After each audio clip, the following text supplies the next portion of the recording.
वीर बजरंगी का बोल बम बोल बम बोल गंगे मैया की जय। ना पैरों में कोई छाले ना कोई दुख दर्द, आशीर्वाद से सीधा अपने जल चढ़ाएंगे घर जाके। तो गर्मी तो महसूस होती है, पर चलना है, बाबा का जल चढ़ाना है, अपने स्थान पे पहुंचना है, चलना तो पड़ेगा। द्वार से कांवर लेकर शिव भक्त अब मेरठ की तरफ बढ़ चुके हैं। कहा जा सकता है कि इतना सफर तय करने के बाद अगर देखा जाए तो यहाँ पर एक मनमोहक तस्वीर देखने को मिल रही है। दूसरी तरफ अगर बात की जाए तो माना जा सकता है कि शिव भक्त ने बाबा को कंधे पर बैठा लिया है। और दूसरी तरफ अगर बात की जाए तो हरिद्वार से मेरठ तक का सफर तय किया है। बम भोले की जय बोले की। क्या कहना है? भोले बाबा को कंधों पर बैठा कर ले जा रहे हो, हरिद्वार से मेरठ तक का सफर तय कर लिया है? हाँ जी कर लिया। बाबा की कृपा अपरंपार है, पार है। क्या लगता है पैरों में दर्द, शरीर में दर्द? इतना लंबा चलने के बाद कहीं ना कहीं दर्द से आदमी परेशान रहता है, लेकिन बाबा को कंधे पर बैठा रखा, आशीर्वाद भरपूर है। पूरा आशीर्वाद है। वो शंकर भगवान की जय। देखिए, शंकर भगवान की जय बोली जा रही है। भोले कहाँ के रहने वाले हो?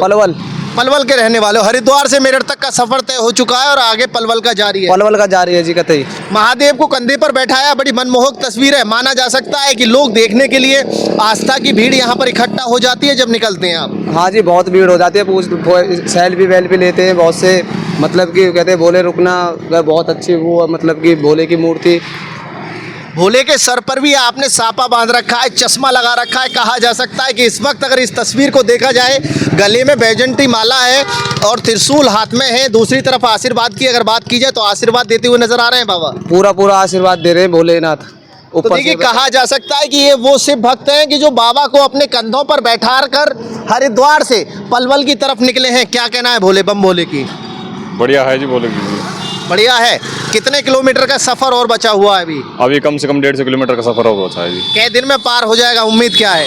कम से कम 5 दिन। 5 दिन इसी तरह से भोले को कंधे पर बैठाना पड़ेगा। हाँ जी।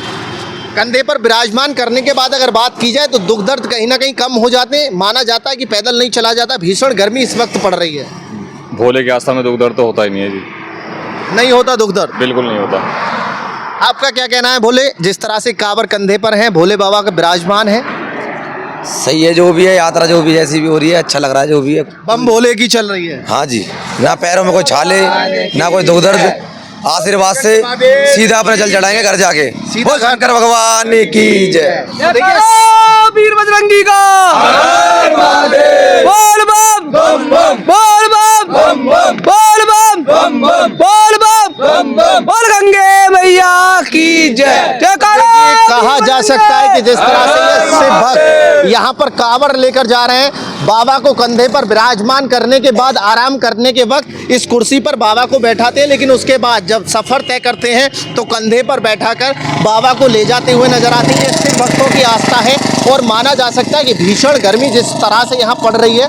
दूसरी तरफ अगर बात की जाए, सड़क पर जो काली सड़क है तपती हुई नजर आती है, लेकिन शिव भक्तों की आस्था की अगर बात की जाए तो पैरों को इस सड़क पर नंगे पैर चलते हुए नजर आते हैं। और कहा जा सकता है कि बाबा की असीम कृपा से सड़क गर्म नहीं ठंडी लगती हुई नजर आती है। कुछ भोले हैं, उनसे और बात करेंगे। भोले, नंगे पैर यात्रा सफर करते हो, क्या सड़क गर्म नहीं लगती है? गर्म लगती है, बहुत गर्म लगती है। गर्मी बतेरी पड़ रही है, बहुत बुरी गर्मी पड़ रही है। बुरी गर्मी पड़ रही है। मंदा चले, वो पेड़ से लगी पड़ी है ना। जी, वो है भोले की कांवर। तो कहीं ना कहीं कहा जाए कि जो यात्रा है बड़े आराम से चल रही है। बम भोले के नारे लगते रहते हैं, आवाज दिल से आती रहती है। आवाज तो आती, पर ये है मंदा चलते रहते हैं गर्मी में।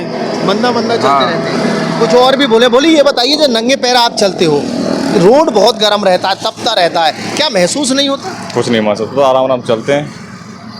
आराम से चलते हैं, कुछ महसूस नहीं होता? कुछ महसूस नहीं होता।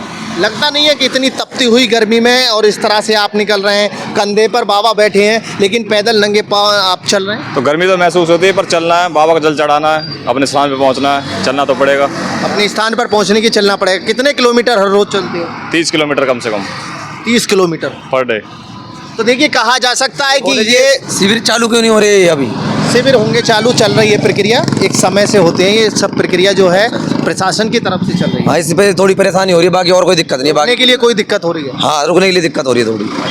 तो देखिए, कहा जा सकता है जिस तरह से यहाँ पर ये तस्वीर देखने को मिली है कि भगवान शंकर को कंधे पर बैठाकर जो शिव भक्त हैं वो ले जाते हुए नजर आ रहे हैं। एक बार मैं फिर अपने दर्शकों को दिखाऊंगा जिस तरह से यहाँ पर भगवान भोलेनाथ को ये शिव भक्त लेकर जा रहे हैं। भगवान भोलेनाथ के सर पर साफा बंधा हुआ है, आंखों पर चश्मा है, गले में जो रुद्राक्ष की माला है, हाथ में त्रिशूल है और दूसरी तरफ एक हाथ से अपने जो भक्त हैं उन पर आशीर्वाद बरसाते हुए नजर आ रहे हैं। कहा जा सकता है कि जिस तरह से आस्था में डूबे ये शिव भक्त, माना जा सकता है कि यहाँ पर जो शिव भक्त हैं खुश होकर के बाबा के जयकारे लगाते हुए अपने बाबा को लेकर के जल चढ़ाने के लिए निकले हैं। और माना जा सकता है कि यहाँ से अभी पलवल की दूरी काफ़ी दूर है, हरिद्वार से मेरठ तक का सफ़र तय कर चुके हैं और आगे का सफ़र जारी है। मेरठ से अतुल शर्मा की रिपोर्ट, न्यूज़ 1 इंडिया।